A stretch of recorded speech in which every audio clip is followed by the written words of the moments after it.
پدر مادری زبان گویا نمیخواید، دو تا گوش شنوا کار داره. پدر مادر خوب نیست که زیاد گپ میزنه، پدر مادر خوب است که زیاد میشنوه.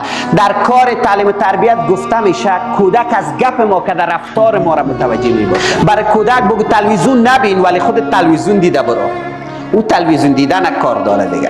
بنان لطفاً 1 ساعت از امروز از تلویزیون دیدنتان کم کنین، گپ اولادتان بشنوین. تو بیا بچیم دخترم بیا چی گپ بود، مکتب چی گپ بود، در مسیر مکتب چی گپ بود، صنفیای چی میگفت، دوستای چی میگفت، همراهش قصه کنید بشنوید. متاسفانه در فرهنگ ما سیاست باید داشته باشیم. سیاست هم چیست؟ که اولاد بترسه از خود مادر. اگر نمیترسه باش که پدرت آمد باز مکتت کار دارم. تو اول وقتی میگی باش که پدرت آمد خود صفر ساختی، یعنی من هیچ آدم نیستم، یک کسی از بنام پدر بازو گپ میزنه. او هم چی؟